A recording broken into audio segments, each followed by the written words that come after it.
You've seen the movies, you've read the stories, the captured warrior, the condemned criminal, the desperate slave, thrown into the gladiator school, training for a dramatic, brutal, glorious end in the Colosseum. The crowd roars, the emperor gives a thumbs up or down. It's a good story. But it's mostly wrong. The arena wasn't the most dangerous place for a new gladiator. Not even close. Before the roar of the crowd, you had to survive something far deadlier, the barracks. The real job of a gladiator, surviving the daily grind. Forget gleaming armor and heroic poses. Picture filth, disease, and a system designed to break you before you ever picked up a sword. The lanista, your owner, didn't care about your glory, just your performance as property. If you broke, there were always more bodies to replace you. Most people think the biggest threat was another gladiator, a sword in the gut, a trident in the chest. But you were far more likely to die from something mundane, eating, sleeping, or just trying to get through another day. The daily life of a gladiator was a minefield of hidden dangers, slow, creeping, miserable ways to go. So let's get our hands dirty. Step past the grand entrance of the Colosseum and into the stinking, cramped reality of the ludus. We're going to look at the job description they left out of the brochure. The 3 deadliest threats you'd face in your first weeks. None of them combat. These are the things that would have killed you quietly, long before you became a legend. Forget the roar of the crowd. The first sound you needed to worry about was the rumbling in your own stomach. Welcome to the real world of the gladiator. Survival starts now. The moment you arrive, the fantasy dies. You're not a hero, you're livestock stripped, inspected, branded, marked as property. Your name is gone, replaced by a fighting name. You're now part of a family that's anything but. Your new home, a cramped stone cell. No privacy, no comfort day. One isn't about swordplay, it's about breaking your spirit. Training starts with the palus, a wooden post. Hours of swinging a heavy wooden sword, exhausting you to the core. Trainers, often ex-gladiators, show no mercy. Whips and rods enforce discipline. Every mistake earns you pain. They're breaking the man to build the machine. Food is basic water, ration sleep rare. The air reeks of sweat, fear, and unwashed bodies. You're surrounded by desperate men from every corner of the empire, strangers, rivals, threats. Trust is dangerous. The man next to you might be your partner today, your enemy tomorrow. Every man is a potential threat, not with a sword but with stolen bread or a whispered lie.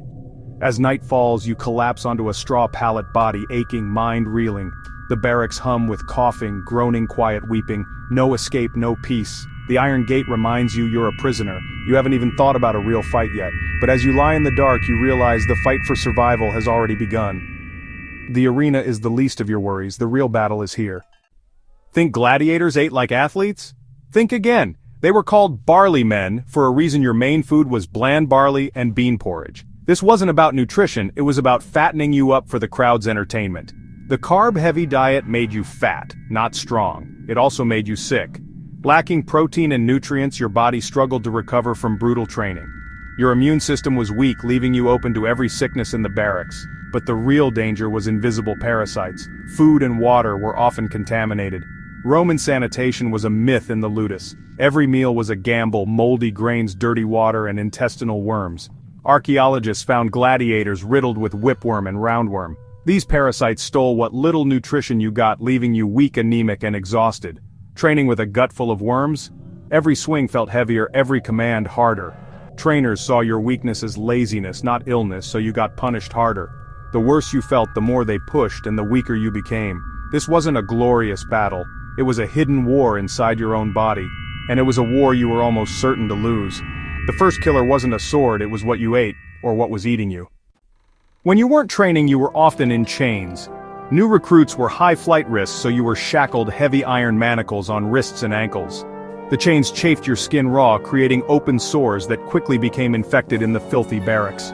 Without antibiotics, a simple cut could turn deadly sepsis fever death. The chains were psychological weapons too, a constant reminder you were a slave.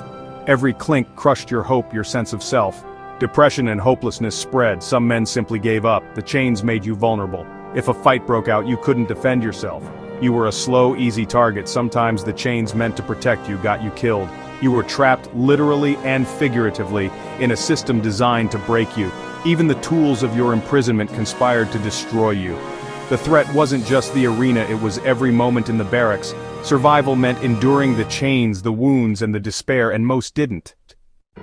If the food didn't kill you, the toilets might. Hundreds of men, one communal latrine, a long stone bench over a channel of water. In theory it worked, in reality it was a disease factory. The infamous shared sponge, used by everyone, rinsed in a bucket, then reused. You'd be sharing with men already sick with parasites and disease. This was a direct pipeline for dysentery. Severe diarrhea, cramps, fever, rapid dehydration. No modern medicine meant dysentery was often a death sentence. Too weak to train, you'd waste away in your cell. The filth didn't stop at the latrine. Straw bedding was rarely changed, infested with fleas and lice. These insects spread typhus and other diseases. Airborne illnesses like tuberculosis swept through the barracks. One cough could infect everyone. You lived in a perfect storm of pathogens. Before you ever faced a sword, you faced a gauntlet of ancient diseases. The real killer was the filth all around you, and there was no escape. You might think there'd be good medical care. After all, you were valuable. There was a doctor, but his job was to keep you fighting, not to heal you. Treatments were brutal. Cauterization with red-hot metal, no anesthesia, just pain. Surgery meant amputation with a hacksaw, no understanding of germs, dirty tools. Surviving the doctor was almost as dangerous as surviving the arena. Even if you lived, you were often left maimed. Limps, scars, nerve damage. The goal wasn't recovery, it was to patch you up for one more fight. The medicus was less healer, more mechanic, fixing broken equipment for one last use. His presence was another source of terror, not comfort. In the ludus, medicine was just another form of suffering. The doctor's care was a gamble, one most lost. Sometimes the cure was worse than the disease. The third killer wasn't disease or accident, it was a human decision. A fight with no mercy, no surrender, no escape. Normally a defeated gladiator could beg for mercy, not here. The fight ended only when one man was dead. This was not sport, it was execution staged by the powerful to show off their wealth and cruelty. Even Romans found it barbaric. It destroyed valuable fighters for no reason. Emperors eventually banned it, but for a time it was a real, terrifying threat. Imagine knowing your next fight would be your last unless you killed your opponent. The psychological terror was immense, no hope, no way out. They stripped away the one thing that kept gladiators going, hope. It was the ultimate dirty job, kill or be killed with no third option. For some, this was the most terrifying fate of all. Survival was never guaranteed. Amid all this horror, one type of gladiator had a real shot at survival. Lightly armed with a net, trident, and dagger, he wore almost no armor. His secret? Speed and agility. He danced around heavily armored opponents, tiring them out, waiting for the perfect moment. His fights were longer, more entertaining, and less deadly. Because he wasn't expected to stand and trade blows, he was less likely to suffer fatal wounds.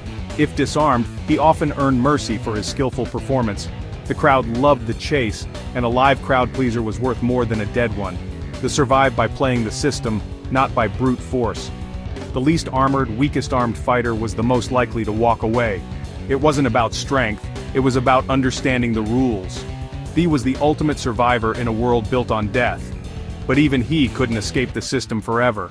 Survival was relative. Here's the final dirty truth. Even if you survived the arena, you didn't win. Survival meant returning to the barracks, the filth, the worms, the wounds, the constant threat of disease. Your reward for not dying was more of the same misery. You watched friends die, carried scars inside and out, and lived in constant fear. The ultimate goal was freedom. A wooden sword, but few ever earned it. Most gladiators didn't live long enough to retire. Even the lucky ones eventually lost to age, injury, or a younger opponent. The real fight wasn't against lions or swords. It was against the slow, inglorious death in every bowl of porridge and every drop of water. The glory was a lie.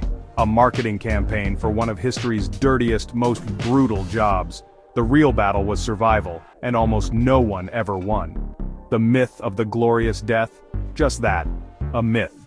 The truth was far dirtier, and far deadlier.